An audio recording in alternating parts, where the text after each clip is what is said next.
Amigo, amiga, que coisa boa! Chegou a hora do nosso encontro com o Conselho de Notáveis, nossos amigos, que passaram uma semana tentando entender e nos explicar agora o que se passa à nossa volta, às vezes nem tão perto da gente, mas coisas que influenciam as nossas vidas, coisas que fazem a gente parar para pensar.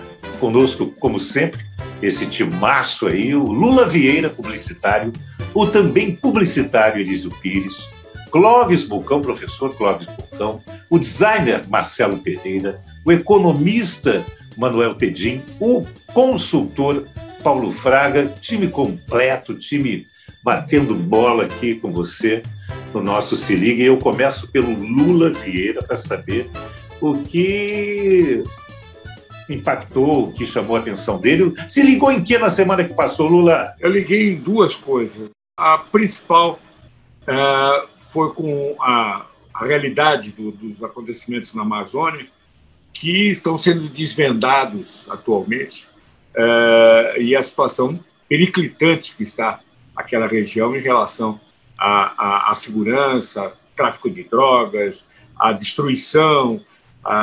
Realmente, o Amazonas está parecendo no Brasil o que ela realmente está, é uma ameaça a um patrimônio mundial, e nosso também deveria ser mais bem cuidado. E nesse bojo, o desaparecimento do Bruno e do Dom Phillips, que realmente mobilizou o país todo, menos o Bolsonaro, e me mobilizou a mim também, porque são duas pessoas de um passado, de uma história muito bacana, e estão terminando de uma forma trágica e muito constrangedora para nós todos como gente. É isso. Foi a minha semana. Eu não me lembro nada pior do que isso, a não ser o material de comunicação da nossa Simone Tebet, que realmente, eu vou dizer o seguinte, se é para continuar no amadorismo, não precisa ser candidata. Não condiz com a candidata o material último que apareceu aí para divulgá-la, realmente é muito fraco. Não, e se ela está disposta a aceitar os não profissionais, vai ser a mesma coisa na Fazenda, a mesma coisa na saúde. Já passou da hora. Ele está contra. Qual é a diferença de você escolher um publicitário, ou escolher um médico, ou escolher um engenheiro, ou escolher um professor, que é totalmente diferente. Claro que é totalmente diferente. Gente, vamos, olha aqui, já passou da hora dela chamar a doutora Elísio e o nosso querido Lula para fazer a campanha dela. Eu faço coro com você, Paulo. Estamos aí querendo a mesma coisa. Elísio, provocaram você aí, então entra no jogo. Se ligou em que na semana que passou, Elísio Pires? Queria dar um dado que eu acho revelador do desastre que o Brasil está vivendo hoje em termos econômicos, né? Que é a relação da cesta básica com o salário mínimo. Só para lembrar, em janeiro de 2019, quando o outro chegou aí, a cesta básica custava R$ 465,57.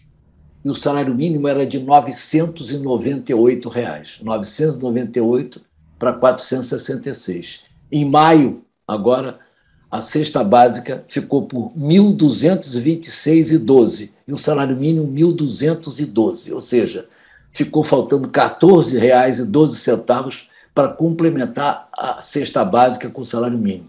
Notícia mais preocupante do que essa é difícil.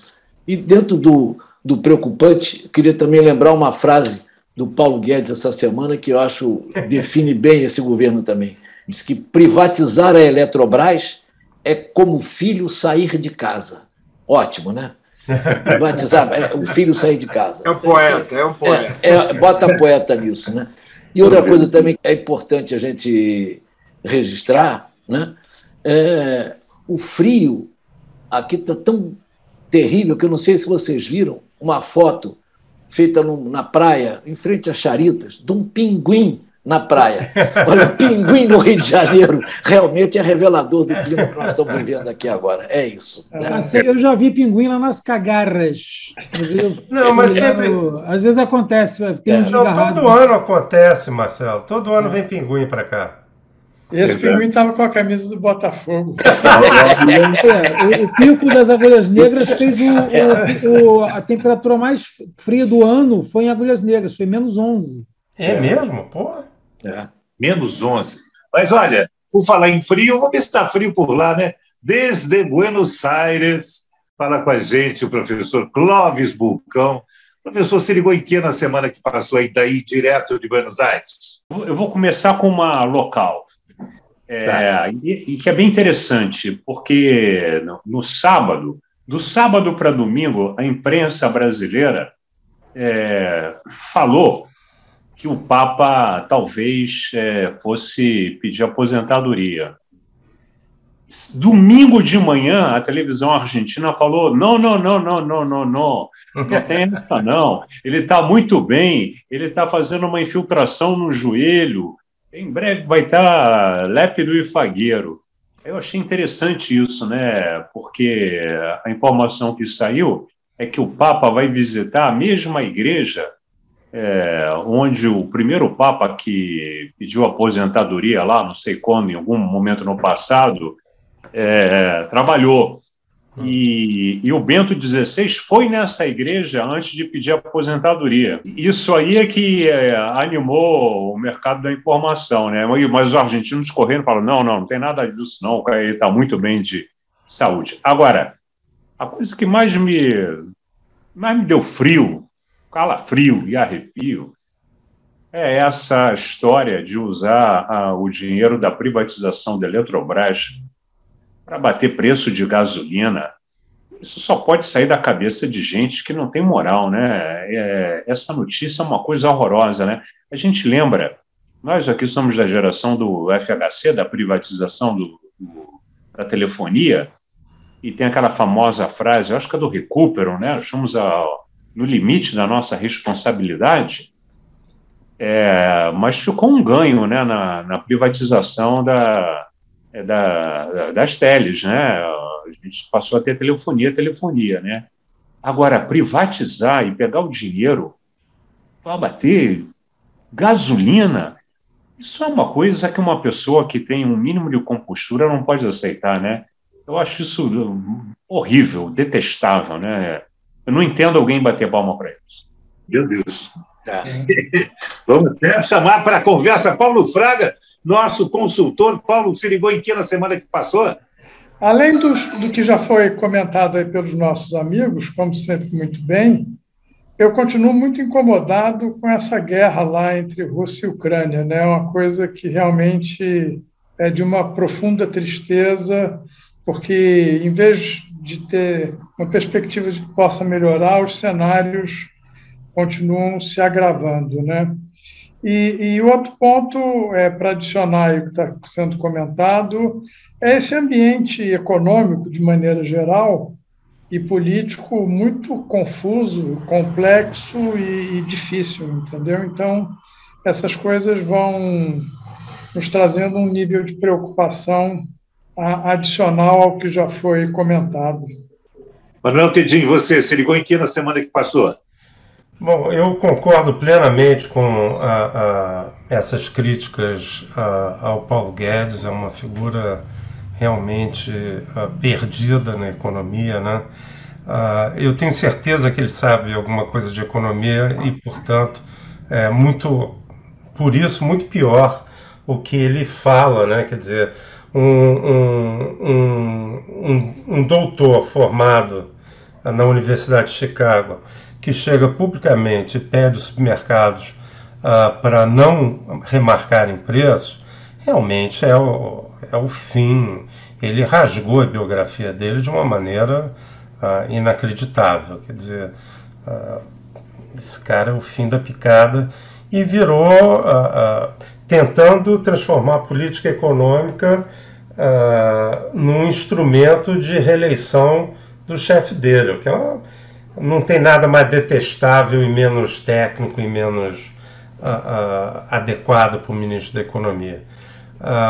Isso dito, preocupadíssimo com a inflação dos Estados Unidos e aqui e na Europa, não está baixando do jeito que deveria baixar, vai piorar esse quadro que o Elísio descreveu, da cesta básica com o valor do salário mínimo, que o salário mínimo aumenta uma vez por ano.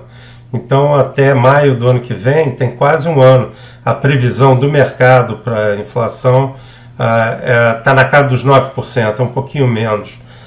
Ou seja, vai ficar 9% pior, viu, Elísio? 8%, sei lá, 7,5% que seja. Então, isso é absolutamente preocupante. A única... enfim, isso não chega nem a ser uma vantagem, que não era bom que fosse assim. Agora, isso certamente prejudica as chances de reeleição desse sujeito que está lá no Planalto hoje. Tinha que ter alguma virtude essa inflação, né? Eu ia falar exatamente isso, mas não dá, porque é uma tragédia enorme. A pessoa que ganha um salário mínimo, quer dizer, se a renda da família for de um salário mínimo só, ele não tem poder, ele não tem dinheiro para gastar em outras, o que eles chamam de despesa discricionária, né? Aquele dinheiro que sobra, que você pode escolher o que fazer com ele, que ele não depende da sua sobrevivência. As pessoas que ganham um salário mínimo só, não tem a possibilidade de, sei lá, não ir ao restaurante para comprar mais, para o dinheiro sobrar para o supermercado e para o ônibus. Então, não tem nada mais doloroso para os estratos mais pobres do que inflação alta. As pessoas não percebem isso, né? Então, é verdade que 100% da inflação não é culpa desse governo, tem uma parte que é internacional, mas certamente a depreciação do câmbio que aumenta a inflação no Brasil e, portanto, é mais alta do que a média dos países emergentes, é culpa 100% da falta de confiança que os agentes econômicos têm nesse governo. A Ucrânia continua a preocupar, aparentemente o leste da Ucrânia vai cair, a não ser que aconteça alguma coisa nova, chegarem mais armamentos tecnológicos e de maior poder de fogo. O fim dessa batalha do leste está próximo, o que é uma coisa terrível. Enfim, vamos ver o que vai acontecer por aí. E tem a história da falta, é interessante, né, porque no Brasil, os conservadores brasileiros, os reacionários brasileiros têm no centro da sua preocupação a soberania da Amazônia. A Amazônia é brasileira, a ONU não tem que dar palpite, a França não tem que falar nada, isso é o território é nosso, os outros que fiquem quietos, saem da Amazônia. Só que o Brasil não tem controle da Amazônia, ficou claro, absolutamente claro, nesse evento da morte, da provável morte do Domi e do Breno, que a coisa vai... o Brasil não tem controle nenhum do território. É preciso tomar uma providência rapidamente, tomar conta não só para evitar a violência, como para preservar isso que talvez seja o maior ativo que o Brasil tem hoje. Verdade. Marcelo Pereira, e você? Se ligou em que na semana que passou, meu caro?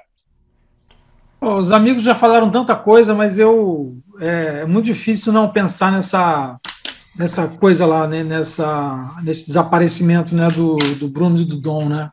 Que acho que é interessante porque é meio assim um resumo, né? uma suma, né, do que é o governo Bolsonaro, né? Assim, como se fosse o epílogo, se Deus quiser, né?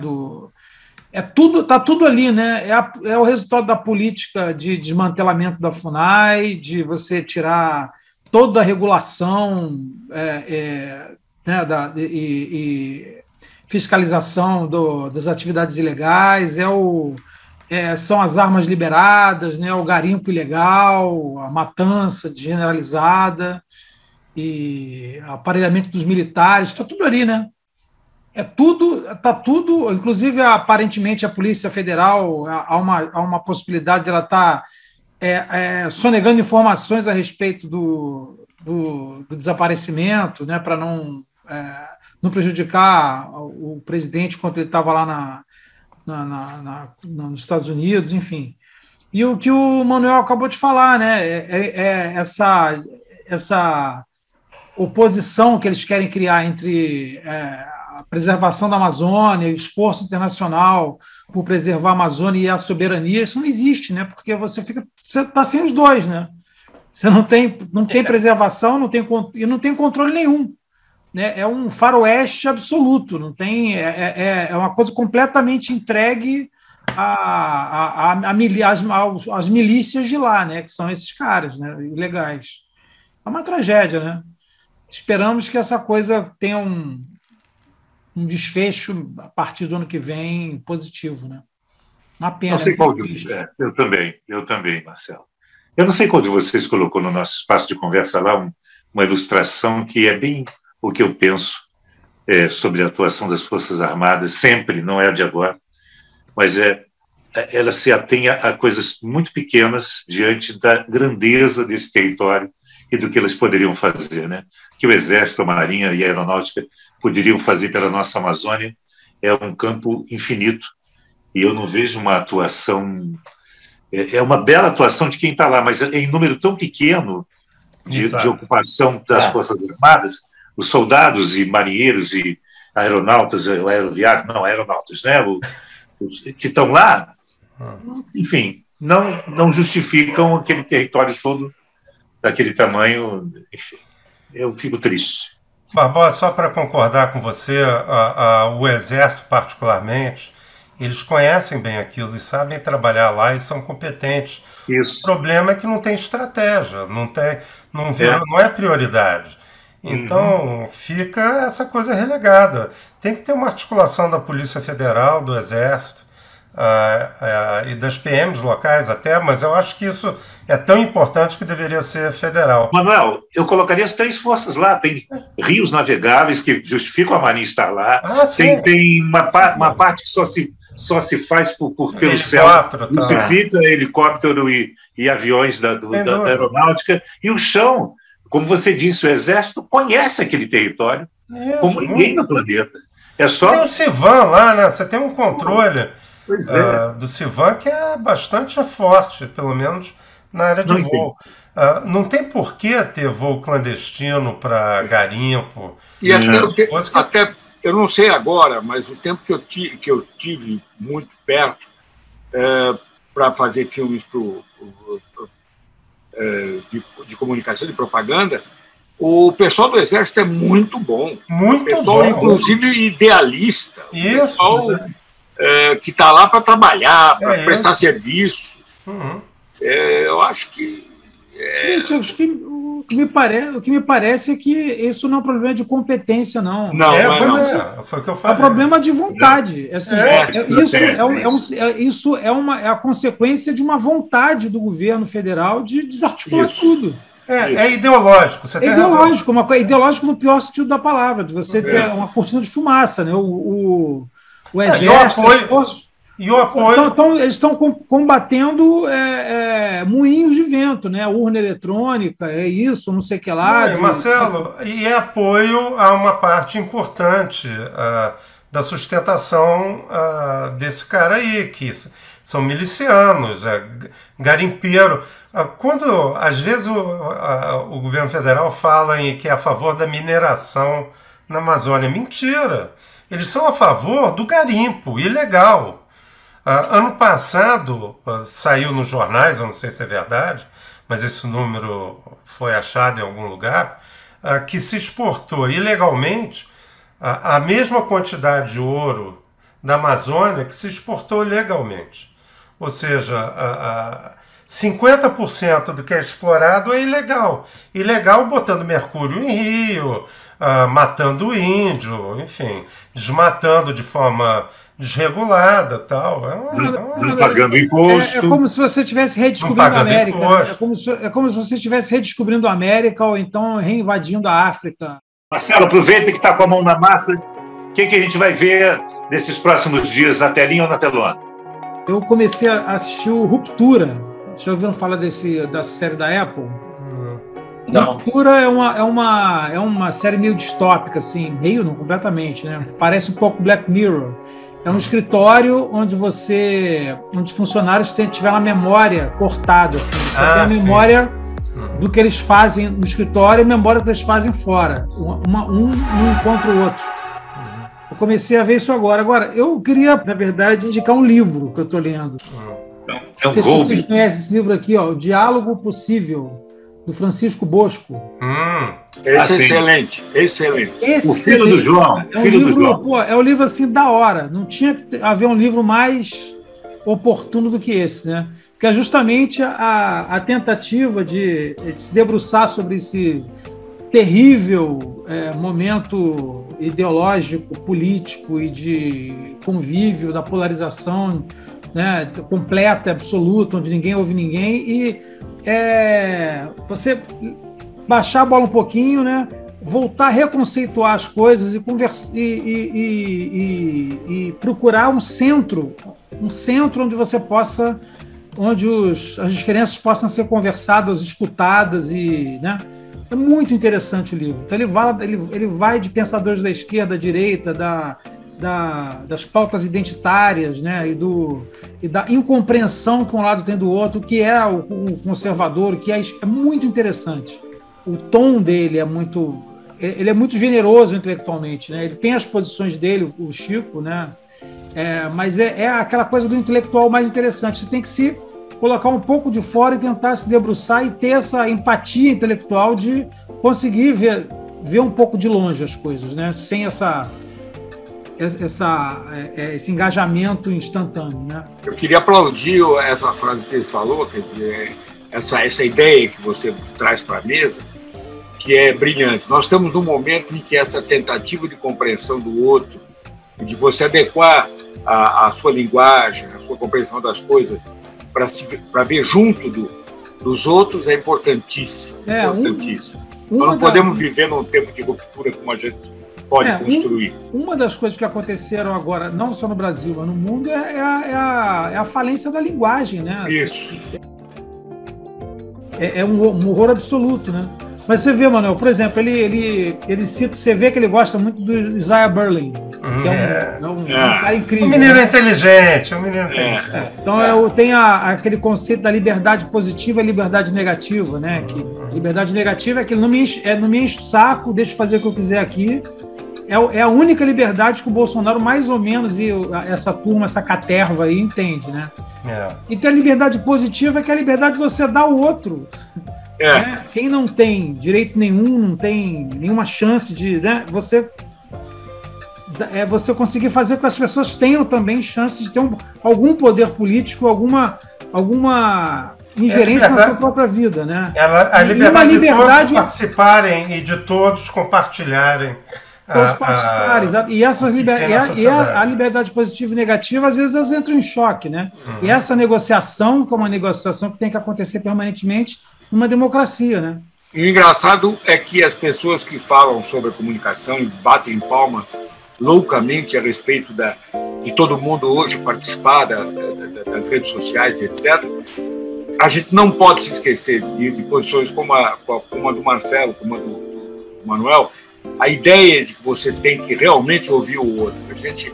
A gente não pode se permitir a ir construindo cada vez mais espaços só nossos, onde a gente não admite a presença da oposição, de quem é contra, de quem é a favor de outro tipo de ideia, porque nós estaríamos matando o diálogo para construir rebanhos não penetráveis um pelo outro, ou seja, estaríamos voltando à barbárie total, ou caminhando para uma barbárie que o mundo ainda não conheceu e que, trazido pelas oportunidades de comunicação. É isso que é assustador. Já que falaram de livros, exatamente, eu repetiria o que eu já falei. Eu acho que esse livro tem que ser lido. Sem Máscara, do Guilherme Amado. É realmente uma dissecação do panorama político atual e do tipo de político que nos conduz, o tipo de gente que está dominando. E fazendo rapidamente um parênteses, o Sérgio Abranches, esse sociólogo, esse jornalista, esse comentarista, entrega este excelente romance, que ele é uma alegoria aos nossos tempos. É um romance que se mostra apenas casos de amor, ódio, mas que, na realidade, ele é forjado pela essa situação que nós estamos vivendo. Então, é um retrato do nosso momento atual. Lula, já que você está falando do momento que nós estamos vivendo, das contradições, por que você não fala da bomba embaixo da mesa? Que você conhece muito bem. Que bomba embaixo da mesa? Você estava lá na discussão com Adilson Xavier, tá lembrado? Não? Você estava na mesa sentado discutindo lá. Sim. Então, lembrei ele agora ele lembrou. Excelente livro. Excelente livro. Adilson Xavier. Ele começou na publicidade como estagiário na MPM Propaganda, né? O pai dele me pediu para dar uma chance, que era um menino muito talentoso, e era verdade. E teve uma carreira brilhante. Com certeza. E conseguiu uma coisa raríssima, ele conseguiu fazer supermercado parte da vida dele toda sem perder a qualidade.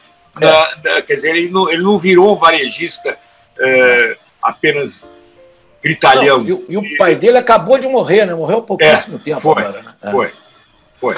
E outra coisa, que todo mundo sabe disso, um colega extraordinário, um amigo, um cidadão decentíssimo. Morreu há pouquíssimo tempo agora. Né?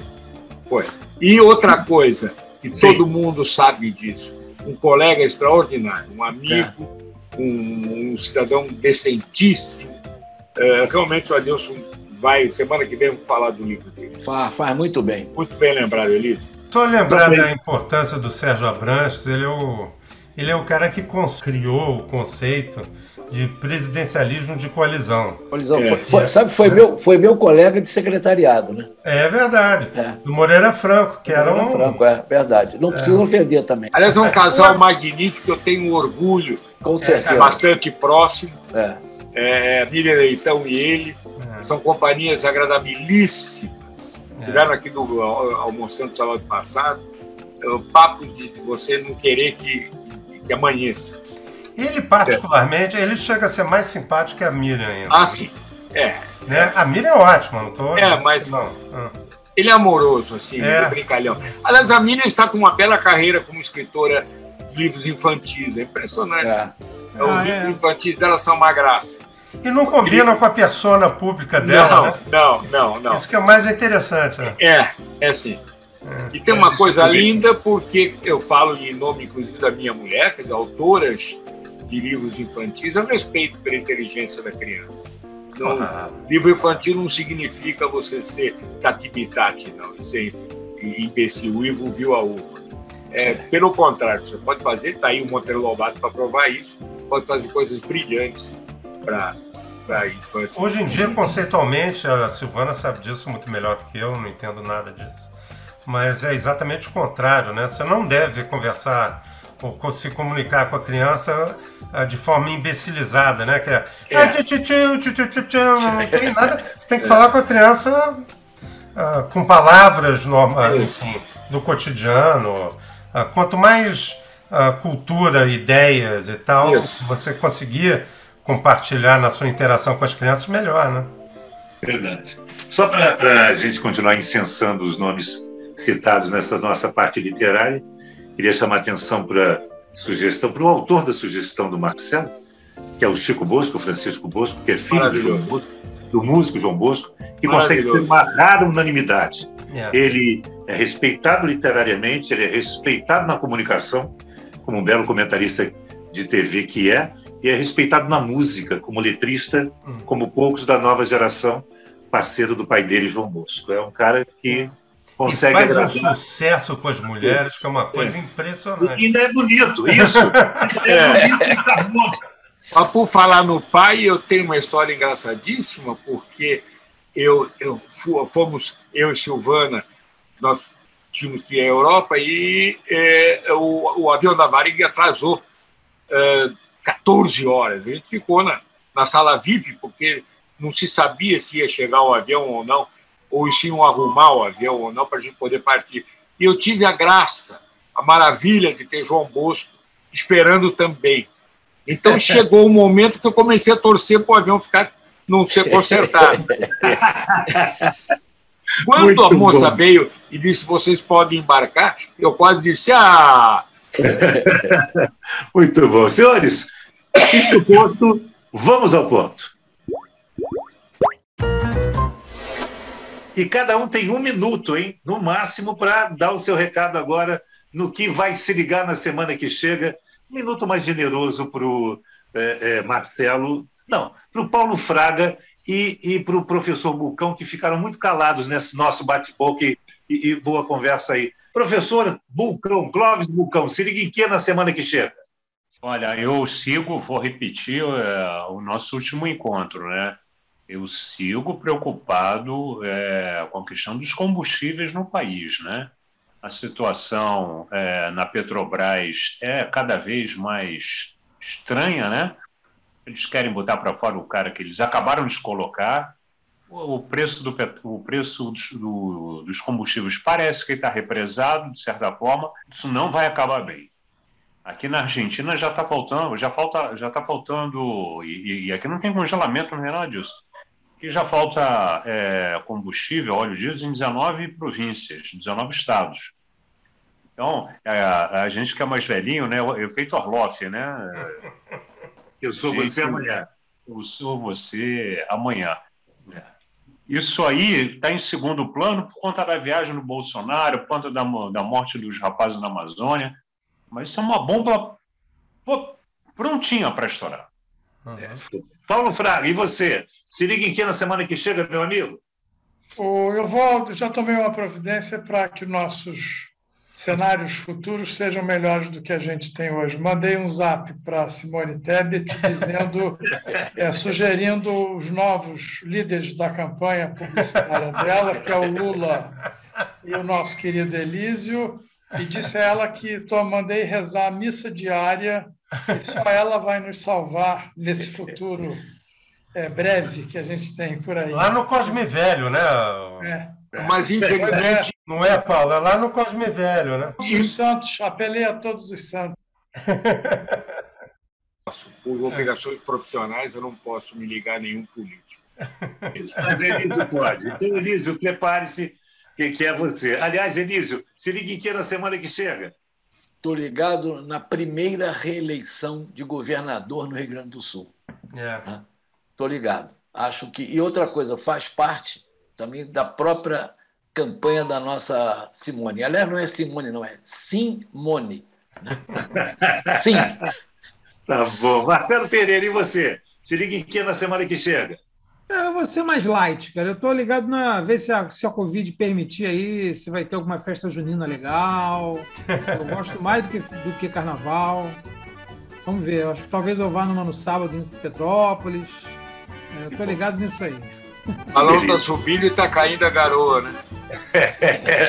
Lula, aproveita. Se liga em que na semana que chega, meu amigo? Eu continuo esperando tolamente algum sinal menos negativo da vida dos nossos Brunos e do Dom, embora eu saiba que seja uma esperança infundada, mas eu estou ligado a isso.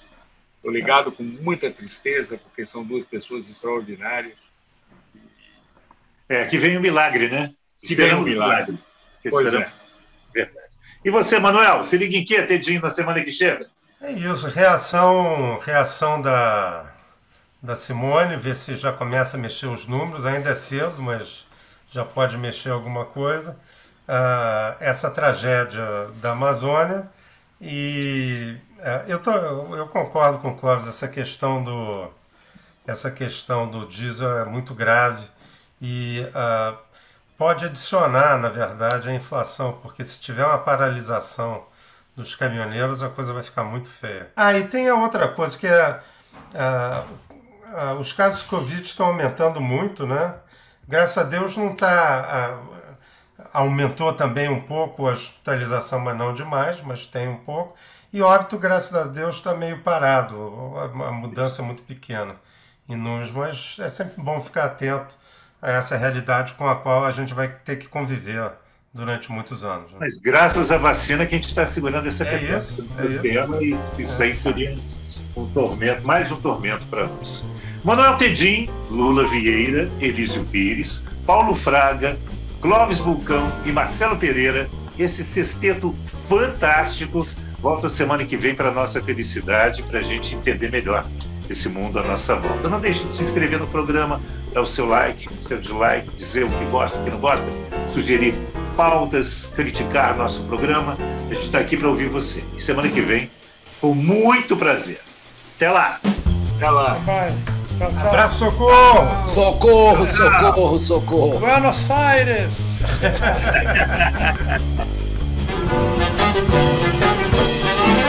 Se liga!